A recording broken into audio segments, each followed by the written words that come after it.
नमस्कार दोस्तों, मैं अनामिका आप सबका अनामिका एस्ट्रोलॉजी में हार्दिक स्वागत करती हूँ। आज हम बात करेंगे मिथुन राशि 17 अक्टूबर से होने वाले महापरिवर्तन की। जी हाँ दोस्तों, 17 अक्टूबर से एक ऐसा बदलाव होगा जो प्रत्येक व्यक्ति के लिए नकारात्मक है। प्रत्येक व्यक्ति, प्रत्येक इंसान, प्रत्येक राशि इस नकारात्मक प्रभाव को झेलने वाली है। 17 अक्टूबर से लेकर 17 नवंबर तक सूर्य का महापरिवर्तन प्रत्येक राशि के लिए हानिकारक साबित होगा। 17 अक्टूबर से कुछ ऐसी चीजें आप खो सकते हो जिसकी उम्मीद भी ना की हो। आपकी सबसे कीमती चीज आपसे छिन सकती है। आप पर ये सूर्य का परिवर्तन पूरी तरीके से भारी नजर आएगा।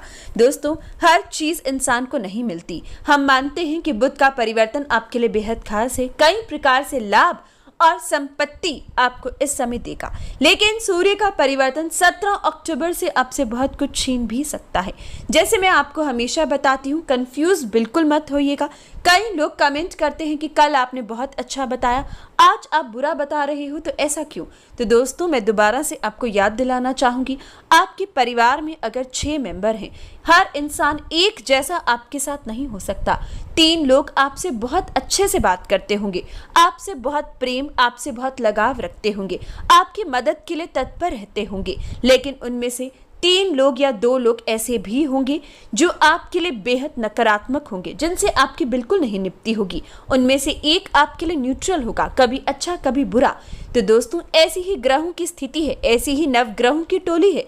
एक ग्रह आपके लिए एक समय पर बहुत अच्छा हो सकता है, जैसे कि अभी उच्च का बुध रहेगा 2 नवंबर तक, लेकिन इसी प्रकार से एक ग्रह इतना नकारात्मक हो सकता है कि वो आपके लिए बहुत कुछ परेशानियां इस समय लेकर आएगा। तो ऐसी ही स्थिति आपके परिवार की तरह इन ग्रहों की भी है। ऐसी ही स्थिति आपको इस समय देखने को मिलेगी। एक तरफ बुध का महापरिवर्तन आपके लिए चमत्कारी होगा, तो दूसरी तरफ सूर्य का राशि परिवर्तन आपके लिए दुखदायी होगा।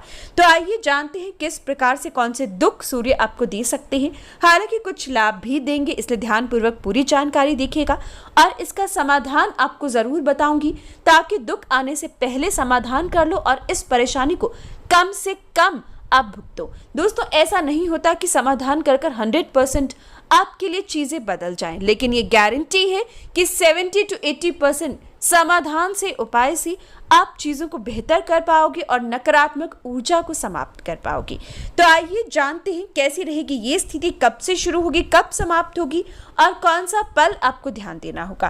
तो दोस्तों, 17 अक्टूबर को दोपहर 1:11 पर सूर्य कन्या से तुला राशि में प्रवेश करेंगे। दोस्तों, सूर्य साल में एक बार अपनी नीच राशि में आते हैं और जब आते हैं तो बहुत कुछ बदल कर रख देते हैं। हालांकि नीच राशि के, लेकिन आपके पंचम भाव में यानी कि स्वयं के भाव में सूर्य का राशि परिवर्तन होगा, इसलिए कई प्रकार से लाभ भी देगा, लेकिन कुछ चीजें ऐसी हैं जिसके प्रति आपको इस समय बहुत संभलना होगा। दोस्तों, हम सब जानते हैं पृथ्वी पर संपूर्ण जीवन सूर्य देव की कृपा से है।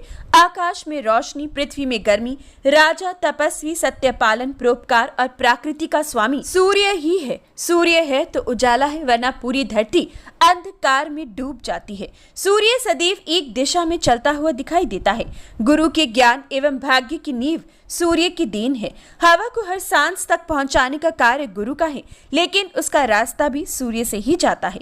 सूर्य से आत्मसिद्धि, पिता, मानसिक चिंता, मान सम्मान का विचार किया जाता है। सरकारी कार्य, स्वयं के कार्य, शिक्षा, अस्थिर रोग, हृदय की गति, दाईं आंख, इन सब का विचार भी सूर्य से ही किया जाता है और सूर्य का शुभ और अशुभ होना इन सब पर प्रभाव डालता है। अगर आपकी राशि की बात करें तो दोस्तों, 17 अक्टूबर से लेकर 17 नवंबर तक, जब तक सूर्य आपके पंचम भाव में रहेंगे, ये समय संतान संबंधित आपको कुछ परेशानी आ सकती है। हालांकि जिनके जीवन में संतान की कमी है ये पूरी होगी, लेकिन इस समय में आपकी संतान कुछ ऐसी नीच हरकतें कर सकती है जिससे आपके सम्मान पर ठेस पहुंचे। मान प्रतिष्ठा पर कोई झूठा आरोप भी आपको इस समय झेलना पड़ सकता है, या फिर आपकी संतान की सेहत आपकी चिंता का विषय रह सकती है। आपकी संतान का आपसे दूर जाना भी आपके लिए परेशानी, चिंता का विषय इस समय रहेगा। यानी कि संतान संबंधित कोई ना कोई परेशानी तीनों में से आपके लिए बन सकती है। लव रिलेशनशिप के लिए भी समय खास नहीं है। आप अपना बहुत ही प्यारा रिश्ता इस समय खो सकते हैं। चीट करना, चीट होना इस समय दोनों संभव है। साथ ही साथ इस समय में आपको अवैध संबंधों से दूरी बनानी है। मैरिड लाइफ को पूरी तरीके से, लॉयल तरीके से आपको इस समय व्यतीत करना होगा, वरना बाद में पछताओगे। सूर्य का राशि परिवर्तन राजनीति में हालांकि कोई खास पोजीशन देगा, लेकिन वो भी गलत तरीके से पाओगे। रिश्वत लेना, रिश्वत देना दोनों इस समय में आपके लिए संभव है। सूर्य प्रत्येक व्यक्ति के स्वभाव में बदलाव लेकर आएगा। ये समय प्रत्येक व्यक्ति आगे बढ़ने की ओर भागेगा और जिसकी वजह से पीछे बहुत कुछ गलत आपसे हो सकता है। तो दोस्तों, ऐसा कुछ मत कीजिएगा जिसकी वजह से अभी लाभ हो जाए। लेकिन याद रखिएगा, जब सूर्य छठे भाव में सूर्य और केतु की युति अगले महीने यानी कि 17 नवंबर से बनाएगा, तब जितने भी आपने गलत कार्य किए होंगे उसका भुगतान नवंबर के महीने में करना पड़ सकता है। वो जुर्माना आपको नवंबर के महीने में भरना पड़ेगा। यानी कि अभी अगर कर्म अच्छे रखोगी तो स्थिति आपके लिए न्यूट्रल रहेगी। एटलीस्ट आपको नवंबर के महीने में ज़्यादा नुकसान झेलना नहीं पड़ेगा। लेकिन अगर अभी आपके कर्म गलत हुए तो बाद में बहुत बड़ा पछतावा आपको होगा, क्योंकि अभी सूर्य आपसे जोश जोश में बहुत कुछ करवा जाएगा, लेकिन जिसकी वजह से बाद में परेशानी होगी। इसलिए ध्यानपूर्वक अपने कदम बढ़ाइएगा। हालांकि धन कमाने के कई अवसर आपको मिल पाएंगे। इस समय कोई विशेष पोजीशन नौकरी में भी आपको मिल सकती है।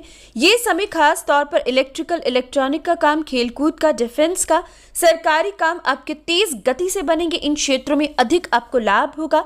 लेकिन दोस्तों, जो चीजों का ध्यान रखने के लिए बताया है उसका ध्यान जरूर रखिएगा। विशेष उपाय कर सूर्य को शांत रखिएगा। इस दौरान विशेषकर सूर्य संबंधित उपाय आपको करने होंगे। सबसे पहले ये समय आपको एक तांबे का बर्तन गेहूं या गुड़ से भरकर रविवार के दिन, आने वाले रविवार के दिन किसी जरूरतमंद को देना चाहिए। साथ ही साथ हर रविवार गुड़ या गेहूं का दान करते रहिएगा। सूर्य देव को सुबह उठकर अर्घ तांबे के बर्तन में लाल पुष्प और थोड़ा सा कुमकुम डालकर जरूर करें। आपको विशेषकर माथे पर कुमकुम का तिलक या फिर सफेद चंदन का तिलक लगाना चाहिए। साथ ही साथ गर्म तवे को दूध के छींटे से रात्रि के भोजन के बाद ठंडा करना भी आपके लिए शुभ साबित होगा।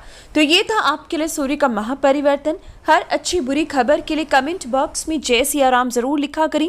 वीडियो को लाइक, शेयर और चैनल को सब्सक्राइब करें। धन्यवाद।